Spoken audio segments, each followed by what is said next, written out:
ദൈവം യോജിപ്പിച്ചത് മനുഷ്യൻ വേർപെടുത്താതിരിക്കട്ടെ. ഇത് ഒരു ദൈവ കൽപ്പനയാണ്. എന്നാൽ ഈ കൽപ്പനയ്ക്ക് ഒരു മറുവശം കൂടിയുണ്ട്. ദൈവം യോജിപ്പിക്കാത്തത് മനുഷ്യൻ കൂട്ടിച്ചേർക്കരുത്. പലപ്പോഴും വിവാഹത്തിൽ ഇരകളാകേണ്ടി വന്നവരെക്കുറിച്ച് ഒരുപാട് ചർച്ചകൾ നമ്മൾ നടത്താറുണ്ട്. എന്നാൽ വിവാഹത്തിന് ഇരയാകേണ്ടി വന്നവരെക്കുറിച്ച് നാം പലപ്പോഴും ചിന്തിക്കാറില്ല.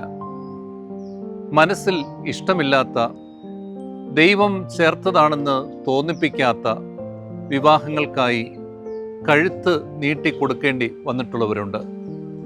കുടുംബങ്ങളിലെ സമ്മർദ്ദത്തെ പ്രതി, മാതാപിതാക്കളുടെ ഭീഷണിയെ പ്രതി, നിസ്സഹായതയെ പ്രതി, ഒറ്റപ്പെട്ടു പോകുമെന്നുള്ള തോന്നലിനെ പ്രതിയൊക്കെ ജീവിതത്തിൽ വിവാഹത്തിന് സമ്മതിക്കേണ്ടി വന്നവരുണ്ട്.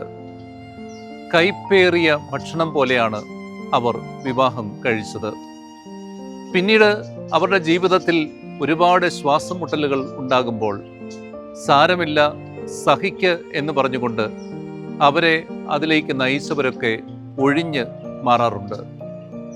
അത്തരം ഒത്തിരി മുഖങ്ങൾ എൻ്റെ മനസ്സിലുള്ളതുകൊണ്ട് അവയൊക്കെ ഓർമ്മിച്ചുകൊണ്ട് ഈ നോമ്പ് കാലത്ത് ധീരമായ ഒരു തീരുമാനം എടുക്കണം എന്ന് ഞാൻ പറയാൻ ആഗ്രഹിക്കുകയാണ്.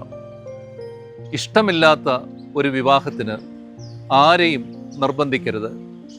ഭീഷണിപ്പെടുത്തി ആരെയും വിവാഹ വേദിയിലേക്ക് പറഞ്ഞ് വിടരുത്. ഇത് ദൈവം യോജിപ്പിച്ചതാണെന്ന് തോന്നാത്ത ഒരു വിവാഹത്തിന് എനിക്കതിന് താല്പര്യമില്ല എന്നൊരാൾ പറയുമ്പോൾ അതിനെ അഹങ്കാരമായി കാണരുത്. അങ്ങനെയൊക്കെ നമ്മളൊരു തീരുമാനമെടുത്താൽ കുറച്ചുകൂടെ ആരോഗ്യമുള്ള, സമാധാനമുള്ള നല്ല കുടുംബങ്ങൾ നമുക്ക് ചുറ്റിലും ഉണ്ടാവും.